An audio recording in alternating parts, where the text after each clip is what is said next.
Carl identified a unique power within those who choose to walk alone.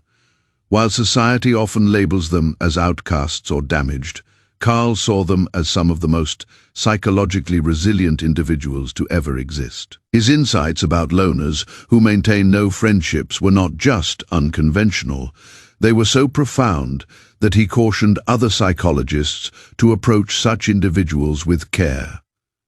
Society tends to view the loner as antisocial or flawed, but Carl's research revealed something that challenges the very way we structure human relationships. He found that forced socialization is the true dysfunction, and the loner represents a form of evolution that has been unfolding for millennia.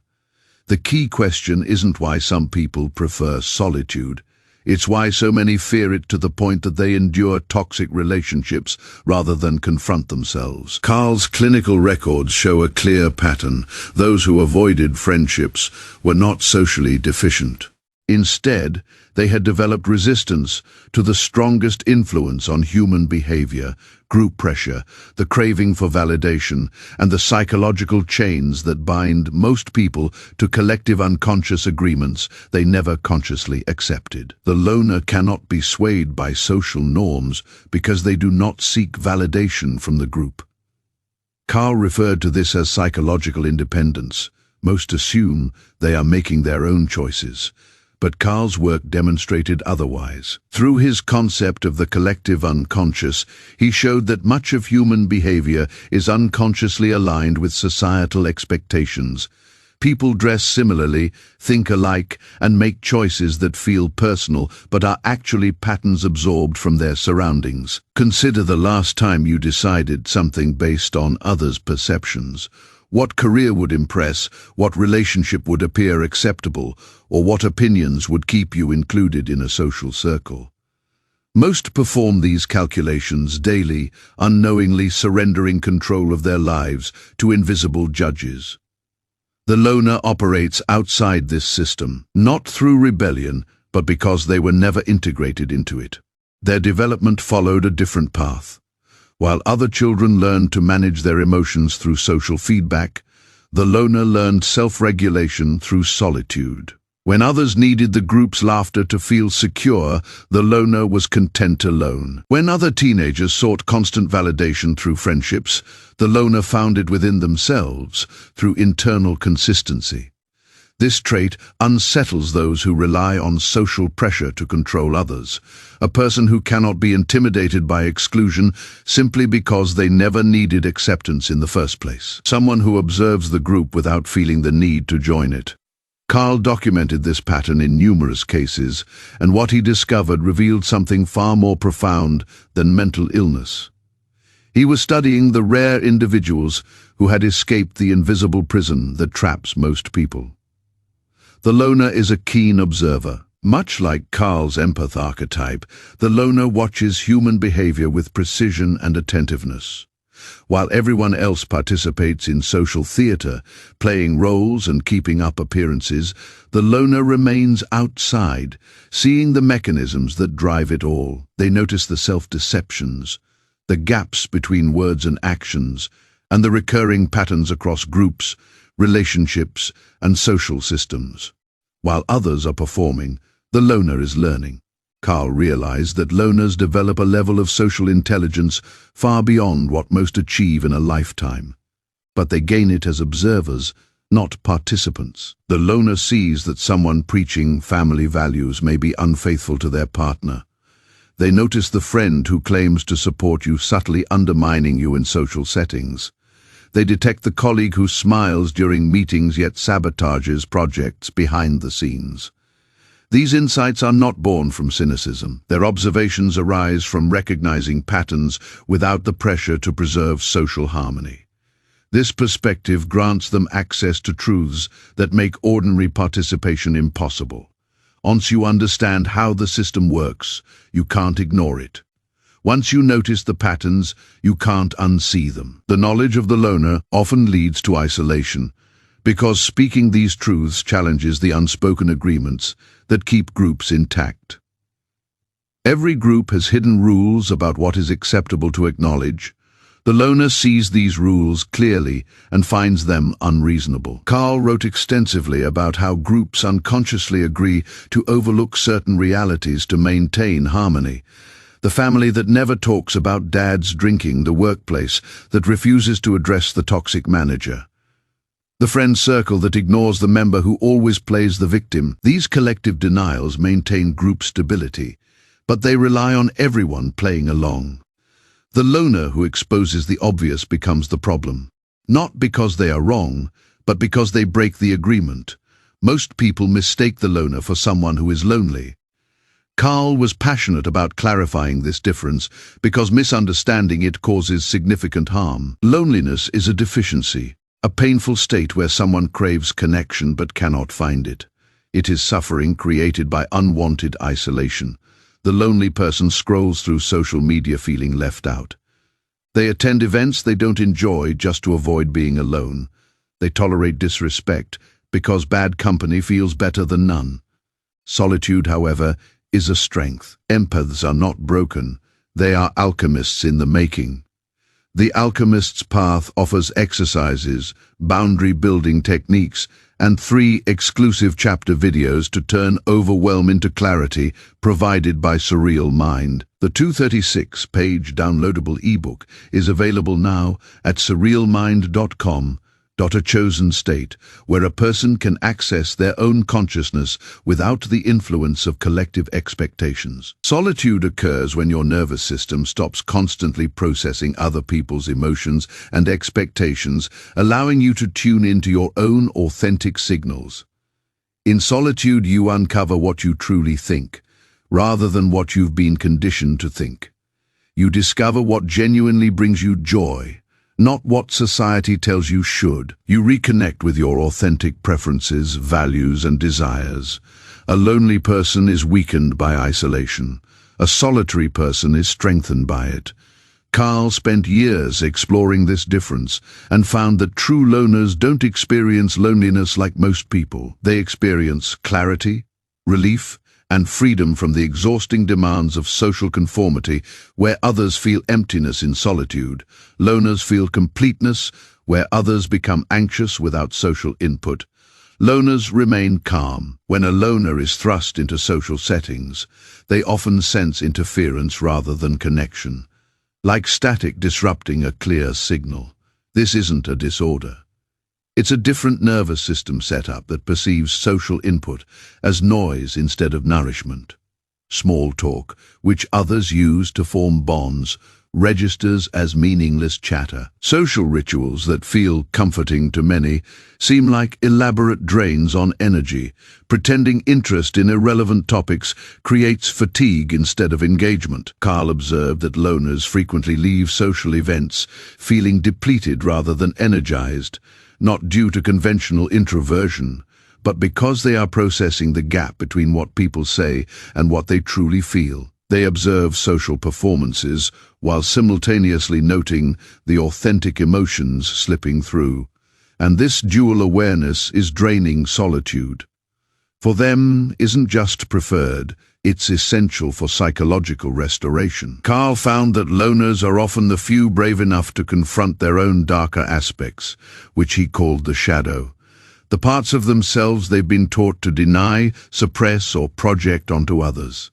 Most people spend their entire lives avoiding their own shadow, seeking refuge in groups where they can point fingers and say, "The evil is over there, the weakness is not in me." Groups offer endless chances for shadow projection. By focusing on the faults of others, you can ignore your own potential for cruelty. By judging others' dishonesty, you can avoid examining your own. By mocking others' insecurities, you can deny your own. In essence, the group becomes a hall of mirrors. Every one projects their darkness onto someone else, and no one confronts their own. A loner, however, doesn't have this option. Spending substantial time alone forces you to confront everything you've been running from. Your capacity for cruelty, your selfishness, your fears, your weaknesses, the very traits society or groups have taught you to reject. In solitude, there's no one else to blame, no one to compare yourself to, and no distraction from your own psychological reality. Carl observed that loners who successfully integrate their shadow become psychologically stronger than those who hide in groups. Once you've faced your own darkness and survived, it no longer controls you. Fear of exposure no longer governs your actions. You become immune to shame as a form of control. Having confronted the worst parts of yourself and accepted them, you gain unshakable psychological stability. A person who has integrated their shadow understands their capacity for selfishness, so accusations of it don't shake them. They recognize their potential for cruelty, so acknowledging it doesn't destroy their self-image. They accept their full humanity, both light and dark. Paradoxically, this acceptance makes them less dangerous than those who deny their shadow, because they are aware of their capacity for harm and can choose a different path. This process of shadow integration leads to what Carl called psychological sovereignty. A person who has confronted their inner darkness cannot be manipulated through threats of exposure. They already understand their own capacity and have accepted it. This makes them immune to blackmail, shame, and the usual social pressures that keep most people compliant. Carl observed this process in his own life. During his engagement with the unconscious, he spent years in solitude, confronting psychological material that could have overwhelmed most individuals. He experienced visions that might have been labeled as psychotic emotions, intense enough to trigger a breakdown, and aspects of himself that clashed with his self-image. Yet, he did not flee from these experiences. He examined them, integrated them, and emerged profoundly transformed, no longer afraid of his own mind, no longer reliant on external validation, achieving a psychological completeness most people never reach. Carl's studies on the shadow, archetypes, and the individuation process all stemmed from his commitment to years of solitary exploration of terrifying inner material. The psychological growth of a loner mirrors this pattern. Solitude fosters shadow integration, and shadow integration cultivates sovereignty. This sovereignty poses a threat to any system built on controlling people through shame or social pressure. Here, Carl's research becomes particularly powerful. A loner who has integrated their shadow and attained psychological sovereignty can make choices that unsettle or frighten the collective. They can leave toxic systems without fear, reveal uncomfortable truths without concern for social backlash, and act in alignment with their values even when these contradict collective norms. Carl termed this the snap, not a breakdown, but a moment of absolute clarity when the loner chooses to act independently of group approval. They are capable of decisions that others find incomprehensible or threatening. Examples include whistleblowers who risk their careers to expose corruption, truth-tellers who jeopardize their reputations to speak what is widely known but unspoken, and individuals who leave prestigious roles when the work violates their principles. Individuals who prioritize integrity over inclusion, even when inclusion is easier, safer, or more profitable, face severe backlash. Groups punish these choices because they challenge the shared agreements that maintain the system's stability. Organizations exile whistleblowers, social circles ostracize truth-tellers, families scapegoat members who refuse to uphold collective denial. Yet, the individual who has achieved psychological sovereignty is not swayed by punishment rooted in social pain. Exclusion has no impact when inclusion was never your priority. Shame is powerless when your shadow is already integrated. Reputation loss is meaningless when your identity doesn't rely on external validation. This is why such individuals are threatening, not due to malice, but because they are free. Freedom is the ultimate challenge to systems based on control. Someone who cannot be manipulated, shamed, or coerced can undermine entire power structures simply by refusing to comply. They can reject opportunities others rush to embrace. They can leave relationships that everyone else endures. They can question beliefs that others defend without scrutiny. Carl studied this phenomenon for decades and reached a conclusion that still unsettles psychologists. The loner isn't broken, they are evolved. They exemplify what human consciousness can become when it develops outside the constraints of collective programming. They are not lacking what others possess. They are accessing something most people never encounter. Most people run on autopilot, following cultural programming without questioning whether it serves them. Ideas about success, assumptions about relationships, rules about emotions, and scripts for how life should unfold. All these run in the background, guiding choices that feel personal but are actually collective patterns repeated across millions of lives. The loner rejects this downloaded code and writes their own operating system. While this makes them incompatible with standard social structures, it also enables innovations impossible for group-think to produce. Free from collective limitations, they can envision solutions others cannot. Unbound by the need to maintain the status quo, they can advocate for changes others fear. Carl observed that history's most significant breakthroughs often emerged from loners, artists creating in isolation for years before recognition, scientists pursuing questions dismissed by all philosophers expressing unwelcome ideas, and inventors building prototypes in solitary workshops, while others labeled them insane. These individuals could perceive possibilities that groupthink often obscures because they weren't limited by collective agreements on what was acceptable to imagine. The legacy of a loner isn't loneliness. It's liberation, not just for themselves, but for everyone who witnesses someone living according to their own values, rather than societal expectations. Every loner who attains psychological independence demonstrates that it is possible, that you can survive outside the group, that you can confront your shadow and integrate it, that freedom from collective control is achievable if you are willing to accept the price of solitude. Carl understood this profoundly because he experienced it himself. His break with Freud left him professionally isolated. Former colleagues dismissed him, and his theoretical contributions were mocked. His exploration of the unconscious left him psychologically alone in areas no one else could follow. Yet, that solitude produced some of the deepest psychological insights in human history, concepts that transformed our understanding of human consciousness, ideas that continue to influence psychology, spirituality, and philosophy more than half a century after his death. The loner who maintains few or no friends isn't avoiding connection. They are safeguarding their consciousness from interference so they can access truths hidden by collective participation. They aren't failing socially.